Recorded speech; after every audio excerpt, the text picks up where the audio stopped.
जीवनी शक्ति कैसे जगाएं? पाठ 3 कैलोरी सिद्धांत एक भ्रम। आधुनिक चिकित्सा विज्ञान के अनुसार भोजन शरीर का निर्माण भी करता है तथा शक्ति भी देता है। अपनी इसी धारणा के आधार पर चिकित्सकों ने भोजन के कैलोरी सिद्धांत को बनाया है। इस सिद्धांत के अनुसार कैलोरी एक माप विशेष है जो शरीर की खर्च हुई ऊर्जा यानी जीवनी शक्ति के पूरक भोजन का पैमाना है। जब हम कोई कार्य करते हैं जैसे भागदौड़, साइकिल चलाना, खेत जोतना, मिट्टी खोदना आदि, तो उसमें हमारी ऊर्जा खर्च होती है। कैलोरी सिद्धांत में श्रम विशेष के हिसाब से ऊर्जा की माप है। जैसे मिट्टी की खुदाई करने में एक मजदूर की जितनी कैलोरी ऊर्जा खर्च होती है, उस हिसाब से भोजन की माप है कि इतनी खर्च हुई ऊर्जा के लिए इतना भोजन लेना है। यही भोजन का कैलोरी सिद्धांत है। इस सिद्धांत में चूंकि भोजन से जीवनी शक्ति की पूर्ति मानी जाती है, इसलिए यह सिद्धांत ही सारहीन है। एक व्यक्ति सवेरे से शाम तक पैदल चलता है या साइकिल चलाता है तो वो थक जाता है और उसे कमजोरी आ जाती है। उसकी पर्याप्त ऊर्जा खर्च हो चुकी होती है। यदि उसे खर्च हुई कैलोरी के ऊर्जा का भोजन करा दें तो क्या वो फिर उतना ही चल सकेगा? कभी नहीं। सवेरे से शाम तक काम करने से एक तो उसकी जीवनी शक्ति या ऊर्जा कम हो गई, ऊपर से भोजन किया तो शेष ऊर्जा उसे पचाने में लग जाएगी और उसे पहले से भी अधिक शिथिलता आ जाएगी। हां, यदि उस व्यक्ति को सुला दिया जाए तो कुछ भी न खाकर केवल 5-6 घंटे सोने के बाद वो पुनः उतनी ही जीवनी शक्ति या ऊर्जा प्राप्त कर लेगा जितनी की पहले थी। वो व्यक्ति फिर उतनी ही दूर चल सकेगा जितना कि पहले चला था। 2. कुछ आलुओं का भोजन करने वाला मजदूर उसके द्वारा प्राप्त कुछ कैलोरियों से कैसे 1 टन मिट्टी 5 फीट की ऊंचाई तक फेंक पाता है? जापान का एक सिपाही केवल मुट्ठी भर चावल खाकर अपनी पीठ पर काफी बोझा लादकर प्रतिदिन कैसे रूट मार्च कर पाता है? दोनों ही अवस्थाओं में उनकी जीवनी शक्ति का स्थायी नुकसान नहीं होता और न ही वजन घटता है। 3. जंगलों में जानवरों को पकड़ने वाला मजदूर कुछ मांस के टुकड़ों का भोजन करके अपने से अधिक ताकतवर जंगली जानवरों को पकड़ने में कैसे समर्थ होता है? मांस के टुकड़ों से प्राप्त ऊर्जा उसके द्वारा व्यय की गई गतिज ऊर्जा यानी काइनेटिक एनर्जी से या जंगली जानवरों की शक्ति से काफी कम है। 4. जब रात का पूरा भोजन कर हम सो जाते हैं, प्रातःकाल शौच इत्यादि से निवृत्त होकर 8-9 बज जाता है। कार्यालय या व्यापार पर जाने का समय होता है तो एक भूख सी लगती है और हम नाश्ता खाते हैं। यदि इस समय नाश्ता न लिया जाए तो सिर दर्द, पेट में कचोटन आदि होती है। कई लोगों को आंखों में अंधेरा छाने लगता है। जैसे ही नाश्ता करते हैं पुनः ताजगी आ जाती है, सारी परेशानियां समाप्त हो जाती हैं और हम कह उठते हैं कि नाश्ता नहीं खाया था तो कमजोरी थी, खा लिया तो ताकत आ गई, अतः खाने में जरूर ताकत है। बस यही भ्रम का आधार है, भोजन से शक्ति प्राप्ति का। यदि थोड़ा मस्तिष्क पर जोर डालें और सोचें कि यदि खाने से ताकत होती तो हजम होने के बाद आती या हजम होने से पहले? उत्तर होगा हजम होने के बाद। प्रश्न उठता है कि हजम मिनटों में होता है या घंटों में? उत्तर होगा घंटों में। तब खाते खाते ताकत कहां से आ जाएगी? केवल आमाशय में ही 4 घंटे औसतन लग जाते हैं। पर यह क्या, प्रातः 8-9 बजे का नाश्ता यदि ताकत देता तो 12-1 बजे दोपहर तक ताकत आती। उस समय तो फिर कमजोरी आ जाती है और उसे लंच की आवश्यकता पड़ती है। लंच खाकर फिर ताकत आती प्रतीत होती है।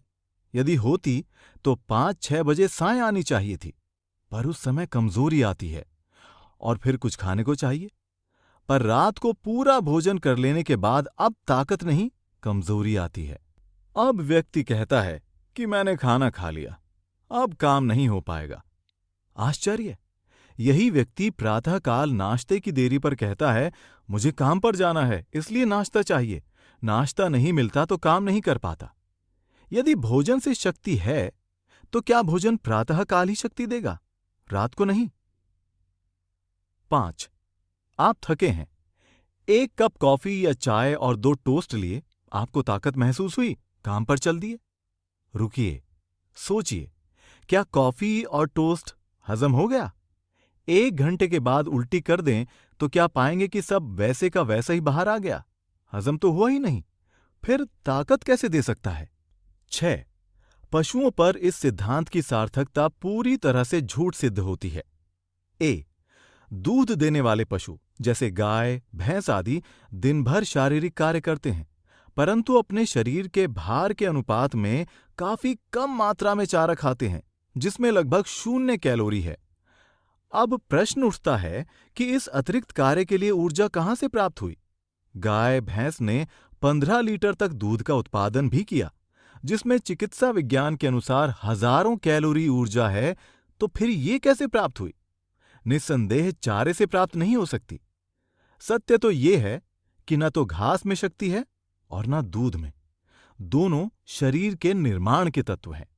गाय ने जिस शक्ति से शारीरिक श्रम किया, वो ऊर्जा नींद में प्राप्त हुई थी। बी.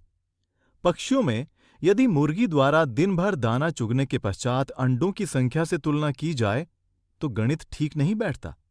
आश्चर्य तो ये है कि उनका दाना नियंत्रित कर देने पर अंडों की संख्या बढ़ जाती है। 7.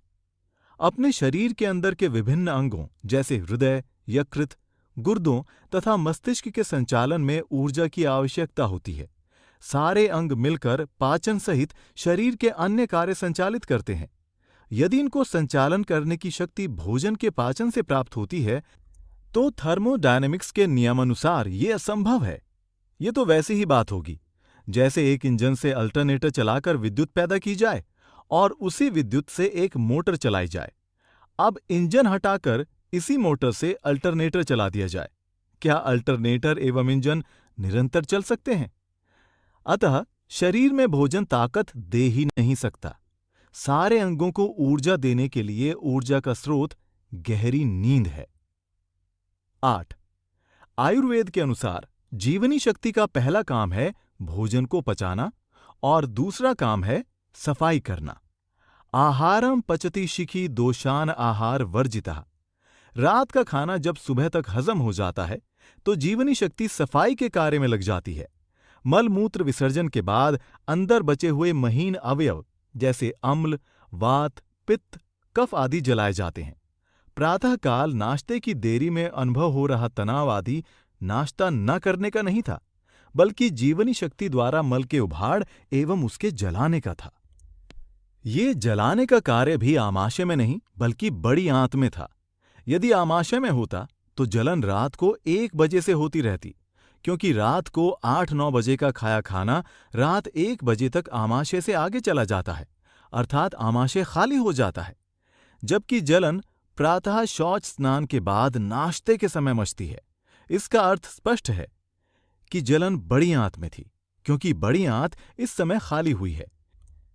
यदि इस समय आमाशय में नाश्ता न डालकर सफाई के कार्य में बाधा रोकें और 1.5 पाव पानी एनीमा से बड़ी आंत में डाल लें, 5-10 मिनट पानी रोककर शौच होने दें, तो देखेंगे कि अंदर अम्ल, वायु, पित्त, कफ आदि का विसर्जन होगा और दिव्य स्फूर्ति की अनुभूति भी होगी। प्रातः नाश्ता लेने से सफाई कार्य रुक जाता है और जीवनी शक्ति आमाशय में पाचन कार्य में लग जाती है और झूठा आभास होता है कि भोजन ने शक्ति दी। 9. शास्त्रों के अनुसार भी भोजन से शक्ति नहीं है। जो आहार हम ग्रहण करते हैं उसका सबसे भारी या स्थूल भाग विष्ठा बन जाता है। मध्यम से मांस और सूक्ष्मतम से मन का निर्माण होता है। अन्नमशितम त्रेधा विधीयते तस्य यः स्थविष्ठो धातुस्तत्पुरीशं भवति यो मध्यम स्तनमांसम यो निष्ठ स्तनमनः। छांदोग्य उपनिषद 6:5-1।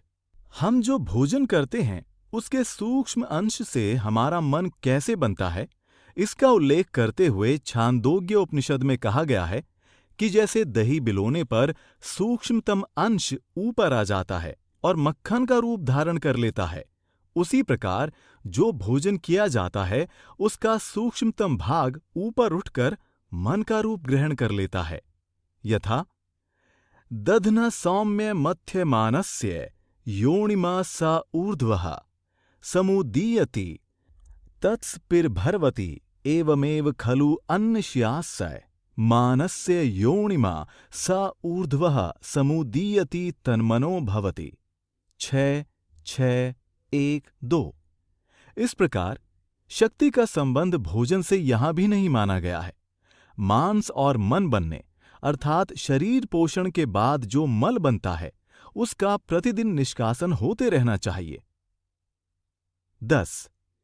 यदि भोजन से जीवनी शक्ति भी प्राप्त होती तो ये भी संभव हो सकता था कि अच्छे से अच्छे पौष्टिक पदार्थ खाकर हम स्वस्थ और निरोग बने रहते और जीवनी शक्ति का लगातार प्रवाह होता रहता। लेकिन ऐसा नहीं होता। विश्व में शायद ही ऐसा कोई व्यक्ति हो जो शक्ति के लिए पौष्टिक भोजन करके स्वस्थ हो पाए। 11. यदि भोजन से शक्ति आती होती तो नींद की आवश्यकता ही न होती, केवल भोजन से काम चल जाता। मगर हम देखते हैं कि यदि एक दिन भी सोने को ना मिले तो हमारी क्या दशा हो जाती है, और यदि कई दिन आदमी ना सोए तो जीवित भी ना रह सकेगा। भोजन जो अपने पचाने में खुद जीवनी शक्ति खर्च करता है, वो उसे शक्ति देगा कैसे? 12. संसार में कोई भी वस्तु ऐसी नहीं है जो जिससे बनती हो उसी से चलती भी हो। उदाहरण के लिए, इंजन लोहे से बनता है और भाप, डीजल या पेट्रोल आदि से चलता है। तो क्या शरीर ही ऐसा है जो भोजन से ही बने और उसी से चले? अतः भोजन का उद्देश्य केवल शरीर निर्माण और पोषण है, शरीर को चलाना कदापि नहीं। 13. यदि भोजन से जीवनी शक्ति मिल सकती तो व्यक्ति 4-4 घंटे बाद भोजन लेकर अपनी कार्यक्षमता को पूरी करता रहता, क्योंकि 4 घंटे बाद आमाशय खाली हो जाता है। अतः तब होना तो ये चाहिए कि व्यक्ति लगातार कार्य करता रहे और थकावट का अनुभव भी ना हो। लेकिन क्या ऐसा संभव है? राह चलते चलते राही जब थक जाता है तो वो ये कभी नहीं कहता कि थोड़ा खा लें तब चलेंगे। वो यही कहता है कि पेड़ के नीचे बैठकर थोड़ा सो लें ताकि शक्ति आ जाए। जीवनी शक्ति का स्रोत गहरी नींद। गहरी नींद में मैं और मेरा का विलय होता है, और जैसे ही मैं का विलय होता है वैसे ही आत्मा से संस्पर्श हो जाता है। आत्मा अनंत शक्ति का भंडार है, अतः हम शक्ति से भर जाते हैं। अंदर की शक्ति का उभार गहरी नींद में ही होता है। जैसे बिजली से बैटरी चार्ज होती है, वैसे ही गहरी नींद में प्राणधारियों की चार्जिंग होती है। Doctor George Clack, doctor Percival Lowell एवं डॉक्टर हार्वर्ड कैरिंगटन के अनुसार, जिस समय चेतना विश्राम की अवस्था में हो उस समय निद्रा जीव की वो शारीरिक स्थिति है जिसमें नाड़ी तंत्र बिना बाह्य सामग्री की सहायता से पुनः चार्ज हो जाता है। निद्रा के द्वारा ही मनुष्य की नाड़ी प्रणाली में सक्रियता तथा ऊर्जा का पुनः संचयन होता है, जो कि उसने जागृत अवस्था में शारीरिक व मानसिक श्रम द्वारा खर्च की थी और जितनी उसको आगे होने वाले श्रम के लिए आवश्यक है। सोते समय मरम्मत का कार्य भी तेजी से होता है। चार्जिंग एवं मरम्मत दोनों काम गहरी नींद में ही होते हैं, जो कि स्वप्नावस्था के बाद आती है। गहरी नींद में चेतना काम करना बंद कर देती है, क्योंकि उस समय मनुष्य के अहंकार का विलय होता है। तभी चेतना अपने अंदर स्थित आत्मा से संपर्क करती है एवं शरीर में ऊर्जा का संचार होता है। ध्यान में भी इसकी अनुभूति होती है। चार्ट 1 में प्रातःकाल ऊर्जा का स्तर अ पर है। रात आने तक ये ब तक कम होती जाती है। स्वप्नावस्था में ये थोड़ी ब से स तक चार्ज होती है, परंतु स से द तक पूरी चार्जिंग गहरी नींद में होती है। चार्ट 2 में नींद एवं ध्यान में चार्जिंग के अंतर को समझाया गया है। यदि ध्यान अच्छा लगा है तो काफी कम समय में ही शरीर की चार्जिंग हो जाती है। भोजन के बाद विश्राम। समाज में ये गलत धारणा फैली हुई है कि भोजन कार्य करने से पचता है। जो जीवनी शक्ति कार्य करने में सहायक होती है वही भोजन को पचाती है। जब हम खाकर काम करेंगे तो जीवनी शक्ति के लिए 2 काम हो गए, भोजन पचाना और कार्य करना। दोनों काम एक साथ ठीक ढंग से नहीं होंगे। आमाशय में भोजन पहुंचते ही जीवनी शक्ति उसे पचाने में लग जाती है। यदि उस समय हम बाहरी कार्य करते रहेंगे तो जीवनी शक्ति के पाचन के कार्य में बाधा डालना ही होगा। यदि उस समय सारे बाहरी कार्य रोक दिए जाएं और हम सो जाएं, तो जीवनी शक्ति भोजन को ठीक ढंग से पचा सकेगी। भगवान राम जब महर्षि विश्वामित्र के साथ यज्ञ रक्षा के लिए गए तो उन्होंने भोजन के बाद विश्राम ही किया। ऋषय संग रघुवंश मणि करि भोजनु विश्रामो। बालकांड 217। वन में भी भगवान ने कंद मूल फल का भोजन करने के बाद विश्राम ही किया। सिय सुमंत्र भ्राता सहित कंद मूल फल खाई। शयन कीन रघुवंश मणि पाय पलोटत भाई। अयोध्या कांड 89। अर्थात भोजन विश्राम करने पर ही पचता है। पहलवान भी हमेशा श्रम के बाद ही खाता है। वो पहले दंड बैठक तथा व्यायाम आदि करता है और बाद में खाता है। वो कुश्ती लड़ने के पहले खाकर नहीं जाता। वो जानता है कि खाकर लड़ूंगा तो हार जाऊंगा, क्योंकि खाना खाते ही ताकत घट जाती है। आयुर्वेद का मत है कि भोजन के बाद मेहनत करने वाले के पीछे मृत्यु दौड़ती है। भुक्त्वा राजवदासीत या वदन्नम भोगता न धावन न प्लवन एति मृत्युर्धारवती धावतः। अर्थात भोजन करके राजा की भांति लेट जाना चाहिए। भोजन के बाद दौड़ना या तैरना नहीं चाहिए। जो ऐसा करता है मृत्यु उसके पीछे पीछे दौड़ती है। भोजन से जीवनी शक्ति नहीं मिलती। बच्चा जन्म लेने पर बिना कुछ खाए ही अनेक प्रकार की चेष्टाएं करने लगता है। वो रोता है और मलमूत्र का भी त्याग करता है। साधारणतया माता के स्तन में भी 2 दिनों के बाद ही दूध आता है। तब तक बच्चा बिना कुछ ग्रहण किए अपने क्रियाकलाप जारी रखता है। इस बीच जब वो काफी श्रम कर लेता है तब उसे मां का दूध पीने को मिलता है। इससे प्रकृति का ये इशारा भी स्पष्ट है कि पहले श्रम किया जाए और भोजन उसके बाद लिया जाए। भारत का किसान क्वार कार्तिक यानी सितंबर अक्टूबर के महीने में सवेरे 3-4 बजे हल लेकर चला जाता था।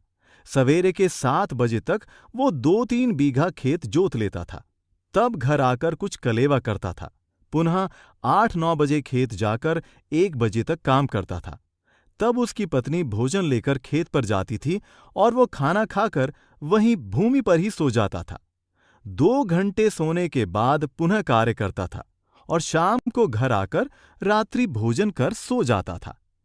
परंतु आज का किसान तो सवेरे चाय पीने के बाद ट्रैक्टर लेकर खेत पर जाता है। इस तरह नवजात शिशु और पहले के किसान के जीवन में श्रम के बाद भोजन और भोजन के बाद विश्राम के संदेश को अंगीकार करना चाहिए। तभी रोगों की संभावना कम हो पाएगी। कैलोरी सिद्धांत में यह भी एक दोष है कि हम भोजन के बाद विश्राम को महत्व नहीं देते और सही ढंग से भोजन ना पचने के कारण अखंड स्वास्थ्य की उपलब्धि नहीं कर पाते। हम भोजन खाते हैं और भोजन हमें खाता है। हमें अपने शरीर को बनाए रखने के लिए भोजन तो करना ही है, लेकिन सफाई का क्रम भी टूटना नहीं चाहिए। शरीर को पोषण की आवश्यकता तो मेहनत के बाद, कोशिकाओं की टूट फूट होने के बाद ही होगी। उस समय भोजन करेंगे तो पोषण होगा। मेहनत से पहले करेंगे तो मल का संचय होगा, क्योंकि ठीक से पच नहीं पाएगा। यदि भ्रमवश जीवनी शक्ति की प्राप्ति के लिए भोजन करेंगे तो भोजन हमें खा जाएगा।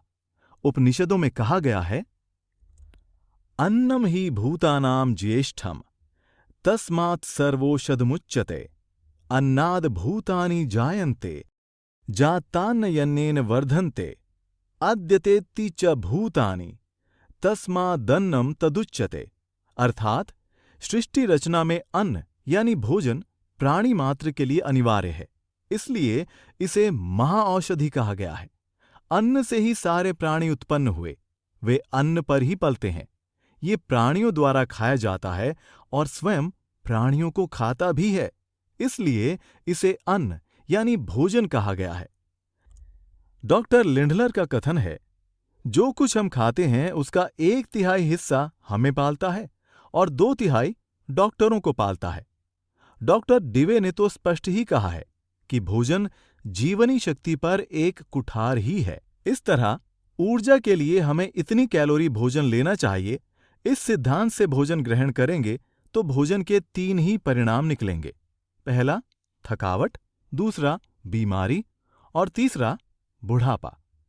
IASS के साधक कई दिनों तक बिना भोजन के अपने सभी दैनिक कार्य उत्साह और क्षमता के साथ करते हैं।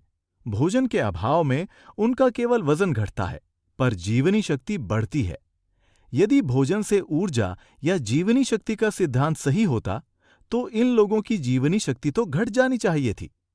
भरत जी जब नंदीग्राम में तपस्यारत थे तो उन्होंने भोजन का त्याग कर दिया था। उनकी देह दिन पर दिन दुबली होती जा रही थी, पर शक्ति बढ़ती जा रही थी। देह दिनहु दिन दूबरी होई, घट न तेजु बलु मुख छवि सोई। अयोध्या कांड 324:1। उनकी शक्ति ऐसी बढ़ी कि बिना फर के बाण से हनुमान जी को पर्वत सहित गिरा दिया। अतः ये प्रमाणित है कि भोजन का कैलोरी सिद्धांत पूर्णतः भ्रामक है।